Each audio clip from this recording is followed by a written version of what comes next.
Hola, buenas tardes bueno, pues bienvenidos a una conferencia más del Foro para la Gobernanza de las TIC en Salud y en primer lugar dar las gracias a SEIS pues, por toda esta organización.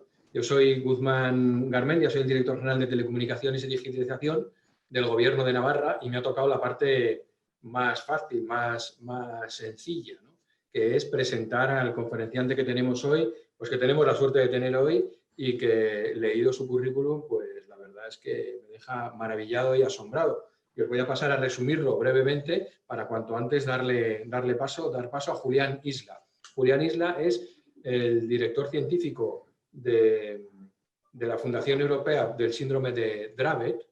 Es una federación que él mismo fundó hace 7 años y que trata de buscar, valga la redundancia, tratamientos para el síndrome de Dravet, que está caracterizado por tener unas crisis epilépticas largas y un retraso severo. Pero sobre todo Julián es el papá de Sergio, que tengo que deciros que una vez consultada la página web de foundation29.org he visto el vídeo y realmente vale la pena. Me ha emocionado y eso hay que verlo para entenderlo y entender también el síndrome de Dravet, que es de la fundación que él mismo fundó y dirige. También es ingeniero de software en Microsoft y se dedica a labores de inteligencia artificial en el grupo de Microsoft que lidera inteligencia artificial. Desde aquí, Julián, mándale también un fuerte abrazo a Pilar López, buena amiga, que bien nos conocemos, ¿no? Presidenta de Microsoft. También forma parte de muchísimas cosas, pero por poner algún ejemplo, del Comité de Medicamentos Huérfanos de la Agencia Europea del Medicamento, esto es muy interesante, y también de algunas asociaciones, ¿no? Como Eurordis o Ciberes, que son vinculadas a las enfermedades raras. Pues enhorabuena, Julián, por este magnífico currículum. Un honor presentarte, de verdad, y te digo que me he quedado gratamente sorprendido del currículum cuando lo he leído. Espero conocerte en persona, porque hay que decirlo todo, no nos conocemos en persona, pero desde aquí, por ambas facetas, ¿no? Tanto médicas como tecnológicas, pues tengo enormes ganas de conocerte y te doy paso a esta conferencia que nos vas a dar por título La forma en la que hacemos medicina no funciona. Nuevas estrategias de diagnóstico. Pues deseando estoy escucharte. Gracias, Julián. Todo tuyo. Pues nada, muchas gracias, Guzmán, por la presentación, por tus palabras tan cariñosas. Es un gusto que el introductor de una presentación conozca sobre el conferenciante, porque a veces no pasa, ¿no? Realmente lo presentas y ya está, y te agradezco mucho el detalle que has tenido conociendo más sobre el síndrome de Dravet y mi trayectoria. He compartido mi pantalla, espero que se vea la presentación. Si no se ve, que alguien me avise y lo solucionamos. Bueno, como decía, esto no me voy a detener porque Guzmán me ha presentado estupendamente. Quizás un poco de detalle, que ahora mismo soy miembro del Comité de Medicamentos Huérfanos de la Agencia Europea del Medicamento y como miembro de la EMA, simplemente mi declaración de conflicto de intereses, que básicamente no tengo ningún conflicto de intereses ni con la industria, sobre todo. Es algo obligatorio que tenemos que declarar. Fundación 29 es una fundación que lleva muy poquito tiempo, lleva unos 2 años y medio de vida, poco más o menos. No nos centramos en el síndrome de Dravet, porque el síndrome de Dravet es muy específico, sino nosotros en Fundación 29 lo que intentamos es empoderar a los pacientes con sus datos. ¿Vale? En general, pensamos que los datos es un gran activo médico, que los pacientes, primero, tienen el derecho a tener los datos, evidentemente, y el gran poder de los datos se puede explotar si los pacientes utilizan esos datos para conocer más su enfermedad y para generar más conocimiento. Hacemos un montón de cosas en Fundación 29 y hoy hablaremos un poco de nuestra iniciativa para cambiar la forma en la que hacemos el diagnóstico. Y luego en la presentación intentaré viajar un poco hacia por qué ese título tan provocativo de la medicina no funciona, la medicina que después no funciona. Porque, bueno, yo soy un paracaidista en el mundo de la medicina, pues soy ingeniero, he tenido que aterrizar por culpa o gracias a Sergio, que es este que aparece aquí, que es mi hijo, que tiene síndrome de Dravet, lo que comentaba Guzmán. Y al aterrizar como ingeniero en el mundo de la medicina, bueno, observas cosas que que dices, a lo mejor esto lo podríamos hacer de forma diferente, con respeto y con prudencia. Síndrome de Dravet, este es el fenotipo de, ya en las charlas aprovecho para explicar qué es el síndrome de Dravet. Es una encefalopatía epiléptica, una enfermedad de origen genético que produce todos estos síntomas. Este es el fenotipo de Dravet, como podéis ver es una enfermedad compleja, severa y grave.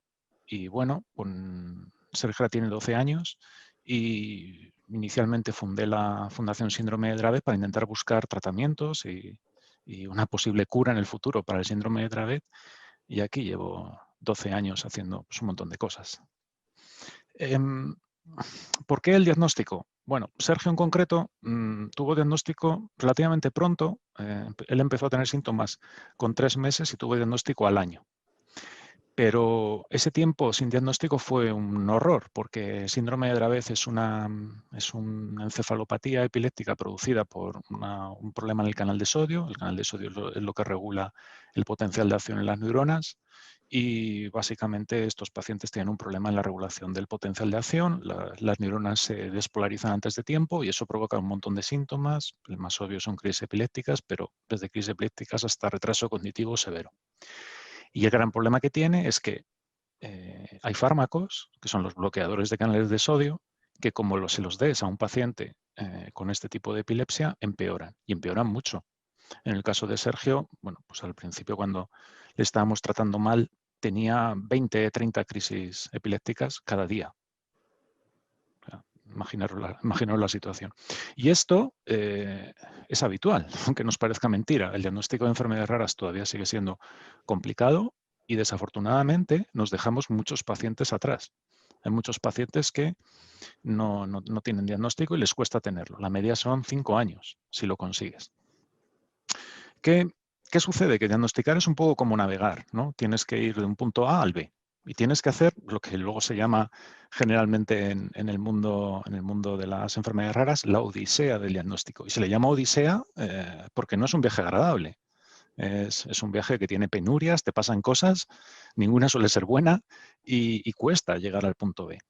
Pero en el fondo, el concepto, bueno, estaría fenomenal que alguien te diera instrucciones, porque lo que te sucede es que como paciente andas un poco perdido. El principal actor debería ser el médico, pero estas enfermedades complejas, el médico son varios, no es solamente el neuropediatra. Tienes neuropediatras, el médico de atención primaria, tienes especialistas, tienes traumatólogos, tienes los profesores del colegio, fisioterapeutas. Tienes que hacer un poco tú como padre de orquestador, ¿no? de todos esos alrededor de la enfermedad. Con lo que navegar se vuelve complicado, porque el principal responsable de esta navegación lo tiene complicado. Es una enfermedad muy complicada y a veces no hay herramientas para llegar de un sitio al B. Entonces, lo que intentamos en Fundación 29 es explorar estrategias para que esto sea posible. Bueno, el principal problema que ahora mismo es que el diagnóstico de las enfermedades raras lo hacemos de una forma un poco loca, en el sentido en el que el médico ve al paciente, ve una serie de signos y síntomas, piensa que puede ser un problema genético, ordena una prueba genética, el hospital lo aprueba. La prueba genética entonces le pueden pasar varias cosas, se puede ir al hospital y hacerlo internamente, o en muchos casos se va fuera a un laboratorio genético, donde lo ve alguien que normalmente no es un médico, suele ser un biólogo o una especialidad de estas, porque ya sabéis que la medicina genética en España todavía no está reconocida, y analiza los genes que salen del secuenciador con la relación con el fenotipo, emite un informe que vuelve a llegar al médico al cabo de unos días, pero el médico no ha participado en ese proceso de exploración, de análisis de síntomas y de búsqueda realmente de la enfermedad. Es un usuario del servicio casi final, prescribe una prueba, le llega un informe. Pero lo que hay en el medio, que es la chicha del proceso, el análisis de los genes con la enfermedad y todo eso, el médico no participa. En algunos hospitales que tienen la suerte de tenerlo todo integrado, pues tienen la suerte de que el médico está con los bioinformáticos o los biólogos haciendo ese trabajo, pero en general no suele ser así, por nuestra experiencia trabajando con los médicos. Lo que estamos intentando en Fundación 29 es decir, vale, el proceso de fenotipar, de extraer síntomas, ya hay tecnología que permite hacer una extracción automática. Hay tecnología ya Bueno, nosotros en Microsoft la tenemos, Amazon la tiene, Google la tiene, la industria del software lo ha generado ya, que permite extraer entidades médicas de texto y hacer ese proceso más o menos automáticos. Y luego hay software que ya te permite hacer análisis de genes. Entonces, si tienes una herramienta semiautomática que te permite hacer un fenotipo y hacer un genotipo, bueno, pues hay mucha parte del proceso que se puede automatizar. Eso hacemos. O sea, nosotros intentamos que ese proceso que tiene muchos actores y que es largo, se haga más corto utilizando inteligencia artificial. Para que al final el médico tenga un paciente, una lista de condiciones, de enfermedades y pueda hacer el diagnóstico diferencial de una forma mucho más dirigida y más precisa. Para esto tenemos nuestra herramienta, se llama DX29, que la podéis probar, se llama DX29.ai, ahí está disponible es gratis, claro, para que cualquiera pueda probarla. Y tiene diferentes componentes. Este componente de aquí, que espero que se vea, voy a enseñar rápido, es un componente que te permite, bueno, hacer el típico fenotipado, escribiendo síntomas, pero lo más novedoso es que le puedes cargar un documento. Aquí estoy cargando un Word. En concreto es un informe médico de Sergio, de mi hijo. Hacemos la extracción del texto y por inteligencia artificial detecta entidades, y lo voy a adelantar un poco, con lo que el médico solo tiene que venir aquí a la extracción que se ha hecho automáticamente y hacer la curación. Es decir, no tienes que tener, como dicen mis amigos médicos, el momento bolsa del Corte Inglés, que es el momento cuando llega el paciente con su bolsa del Corte Inglés con todos los informes y las radiografías. Nunca vas a tener tiempo de leer todo eso.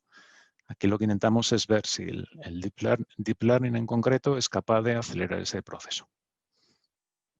También analizamos la información genética, que no tenemos mucho tiempo y no lo voy a enseñar, y hacemos un análisis de genes automáticos, también basado en Machine Learning, para que al final el médico se pueda centrar pues, de lo que son especialistas, en explorar nuevos síntomas, y cuando ya tiene los síntomas, la herramienta sugiere diversas patologías. Entonces tú te puedes centrar en esto, en hacer el diagnóstico diferencial. Vale, la herramienta va en esa dirección. Entonces, bueno, la estamos probando ahora mismo. Tenemos diversos servicios de salud de España, en concreto en Madrid y Cataluña, haciendo un estudio de viabilidad de la plataforma, con neuropediatras que se han apuntado al estudio.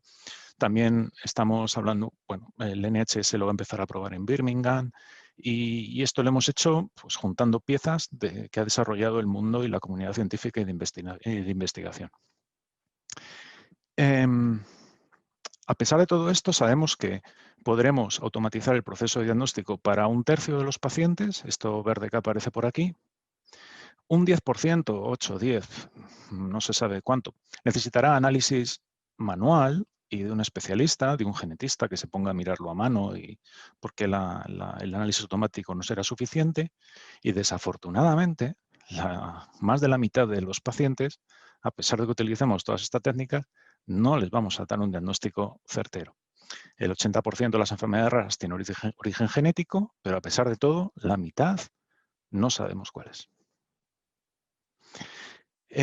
¿Qué hemos aprendido durante este tiempo haciendo la herramienta? Que tener una historia natural precisa de la enfermedad es crucial. Ahora mismo los pacientes y los médicos tienen historiales médicos, bueno, con abundancia, a veces con mucho corta y pega, muy repetido, con poca estructura, y es importante estructurarlo.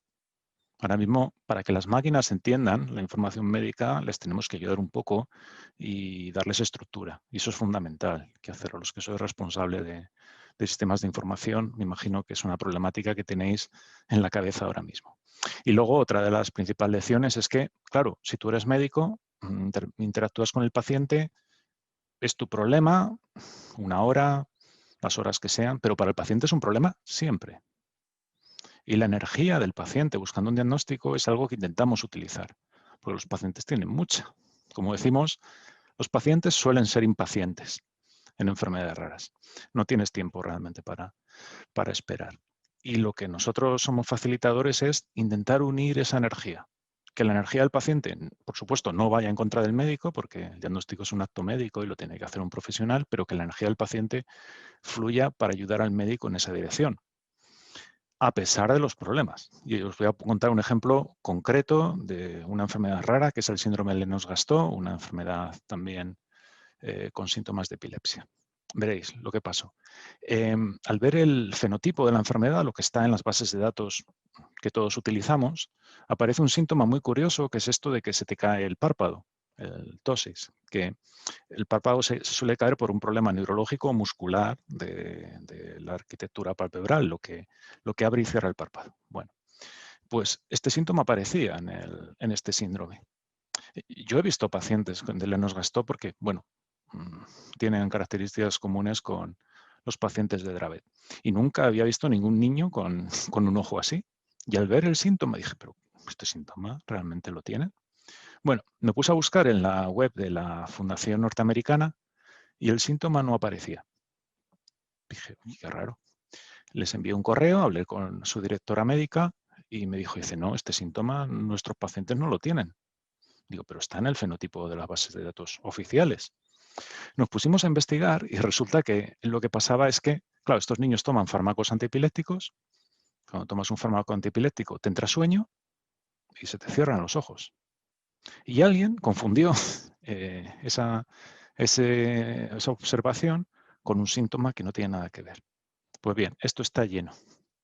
Las enfermedades raras, las bases de datos donde están la información oficial, contienen bastantes errores, porque el proceso de captura de la información ha sido extremadamente manual. Y como es muy manual, pues es propenso a fallos, ni más ni menos. El problema de la falta de diagnóstico es tan grande que, os pongo un ejemplo, esta organización, que es una organización de Inglaterra, es la organización más grande de pacientes raras de Inglaterra. Es decir, los grupos de pacientes sin diagnóstico son más que cualquier organización de pacientes. Es un problema de una magnitud enorme. Y aquí es donde ya quería entroncar el tema del diagnóstico de enfermedades raras con un tema más general de cómo hacemos medicina, porque pensemos en cómo nombramos las enfermedades raras. Se puede aplicar a raras, pues se puede aplicar a enfermedades de mayor prevalencia. Las raras son particulares porque, como hay pocas, la mayoría tenían nombres de médicos. Síndrome de Dravet.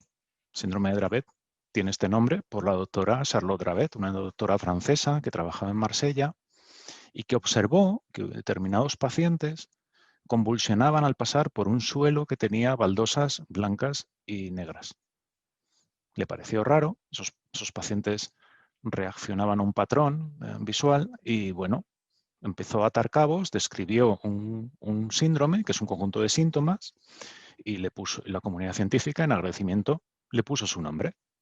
Fenomenal. Tenemos más ejemplos. Síndrome de Rett, otra enfermedad infantil neurológica. Pues en homenaje al reconocimiento al doctor Rett, un médico alemán.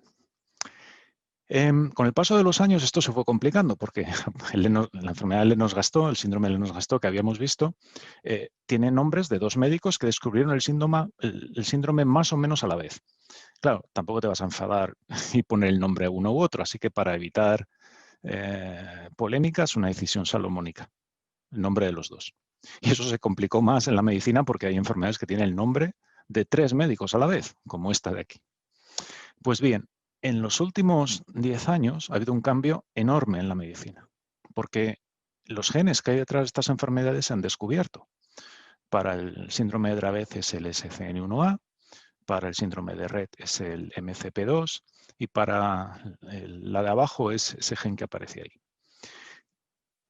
Eso sucede que si estas enfermedades se hubieran descubierto ahora, no tendrían el nombre de médicos nunca más. Tendrían el nombre del gen. ¿Y por qué lo sabemos? Porque las nuevas enfermedades, como relacionados con nuevos genes que aparecen, tienen el nombre del gen. Ya no tienen el nombre de médicos o de investigadores. Ya no aparece más. Y este cambio es tan profundo que los grupos de pacientes se llaman con el nombre del gen. Y produce un efecto bastante curioso a nivel médico, que es que entidades que son muy grandes, como el síndrome de Rett, porque tenían fenotipos variables dentro, cuando se descubre un gen que lo produce, los propios pacientes se quieren independizar. Esto nos pasó con la comunidad de CDKL5, que inicialmente eran pacientes con síndrome de Rett, pero que ahora, por supuesto, no quieren oír hablar que tengan síndrome de Rett. Son una entidad separada. ¿Y por qué los pacientes tienen este interés en tener el nombre del gen y ser independientes? Porque intuitivamente lo asocias con un tratamiento genético. Tú piensas que si tu entidad médica está perimetrada alrededor de un gen, la posibilidad de tener un tratamiento genético aumentará. Y tiene razón, porque este es otro ejemplo que sucede. El gen del síndrome de Dravet no solamente produce síndrome de Dravet, sino que produce todas estas enfermedades que aparecen aquí, que muchas más o menos están relacionadas, porque están relacionadas con la epilepsia. Pero fijaros que está el autismo, que en principio no tienes por qué tener crisis epilépticas. Es decir, una mutación en el mismo gen te puede producir desde una enfermedad que tiene crisis epilépticas hasta autismo. Y te produce casos tan peculiares como este, en el que, por culpa de nuestro interés en poner nombres, pues un paciente que inicialmente tenía síndrome de West, con el paso de los años las crisis cambiaron y el neurólogo lo llamó síndrome de Dravet. Con el paso del tiempo las crisis volvieron a cambiar y el neurólogo le cambió este caso es una familia real, ¿eh? El neurólogo le cambió el nombre a Lennox-Gastaut.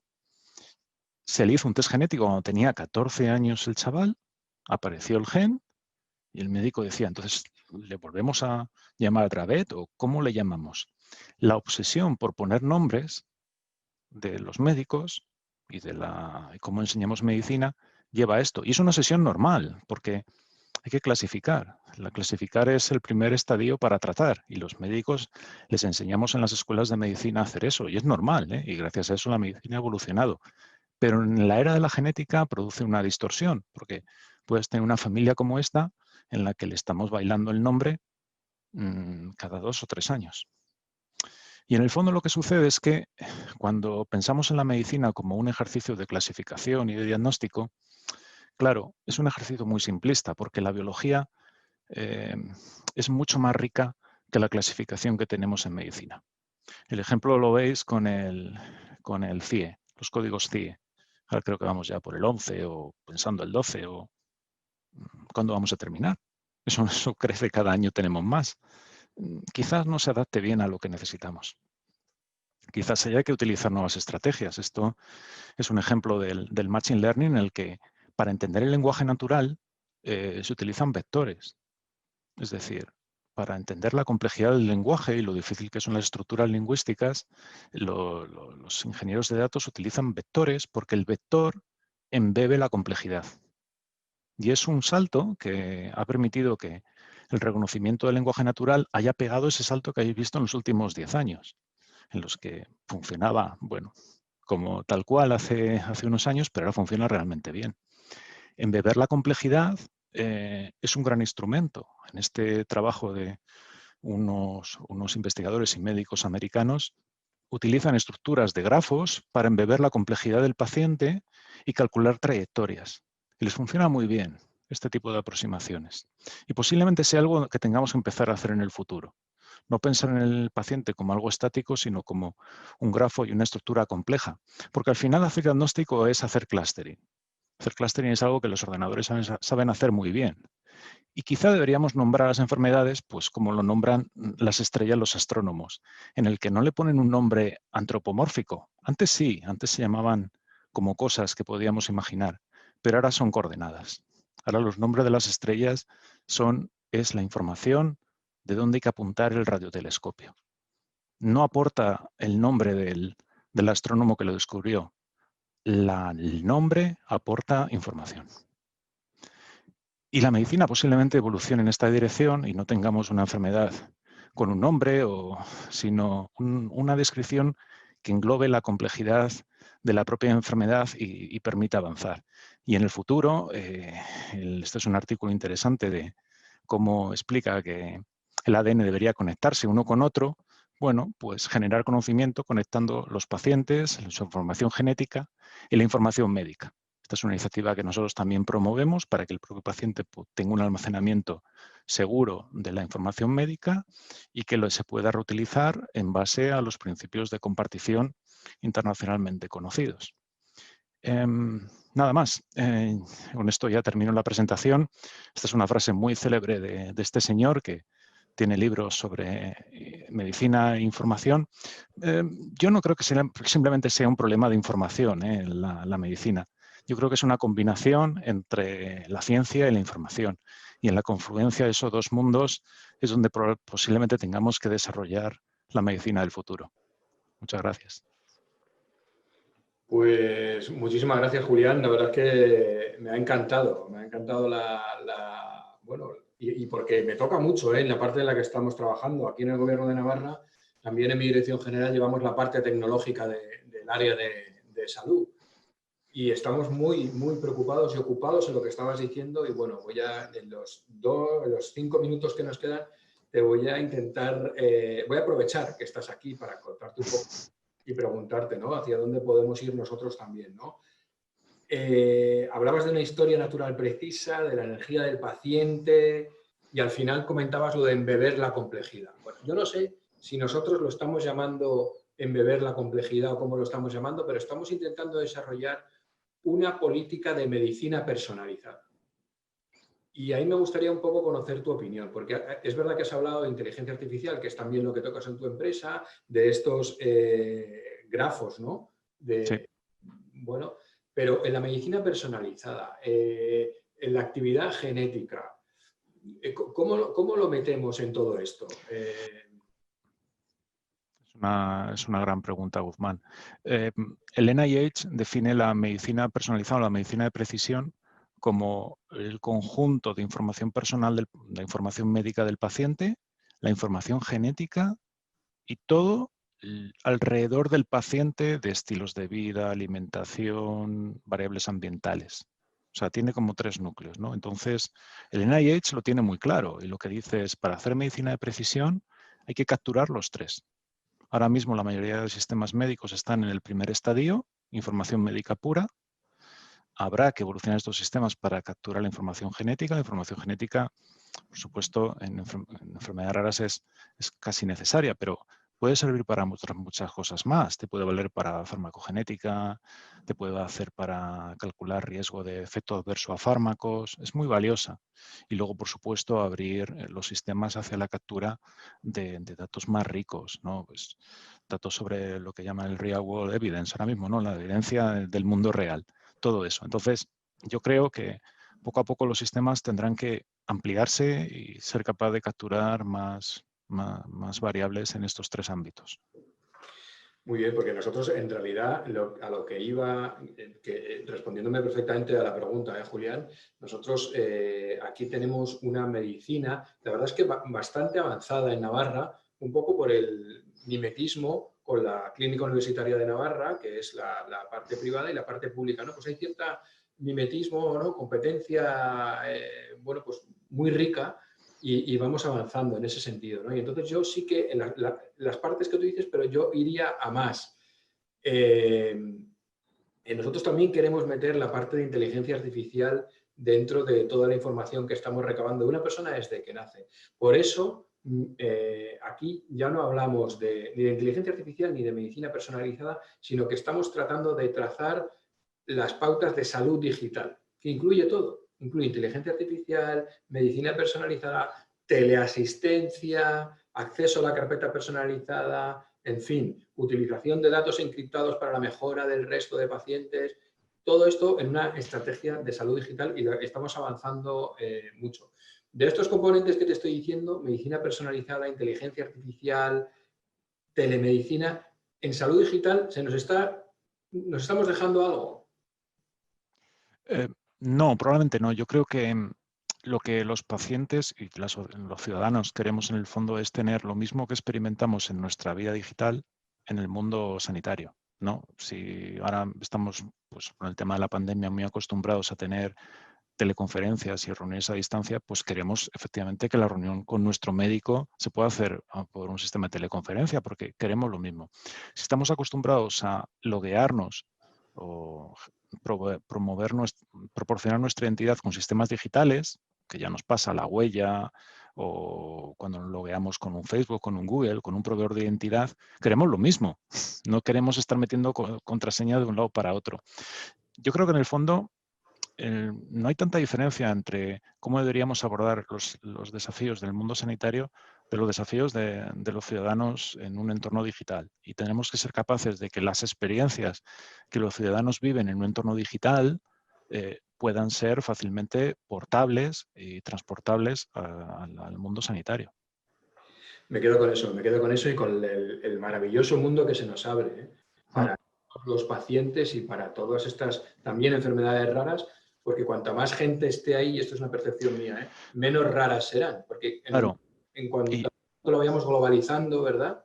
y lo que decías, Guzmán, que se me ha olvidado y lo acabo de recordar, es que en el fondo las medicinas raras, perdón, las enfermedades raras desaparecerán. Porque cuando seamos capaces de perfilar al paciente con profundidad, todo el mundo será raro. Es decir, no hay dos individuos iguales, a excepción probablemente de los gemelos. Y cuando seamos conscientes de eso, en el fondo, todo el mundo será raro, porque todo el mundo tiene su propia particularidad clínica y humana, por así decirlo. Gran frase, Julián, con la que acabamos y me quedaré con ella y la diré. Lo de que en realidad, cuando avancemos en medicina personalizada o en el componente genético de la medicina, todos seremos raros, porque Claro. todos somos únicos de alguna forma, ¿no? Es un Exacto. resumen. Pues Julián, de verdad, me ha encantado la ponencia, te deseo lo mejor, insisto que nos veremos tarde o temprano personalmente, en Microsoft o en alguna otra. A Navarra, por supuesto, estás más que invitado, cuando nos abran el perímetro, desde luego que lo tenemos abierto. Mil gracias por tu ponencia, un verdadero placer y seguimos en contacto y bueno, y el foro para la gobernanza, el foro para la gobernanza de las TIC en salud sigue adelante con otras conferencias, mañana también, y bueno, pues aquí seguiremos conectados. Muchísimas gracias. Muchas gracias y muchas gracias a las 6 por la invitación. Gracias.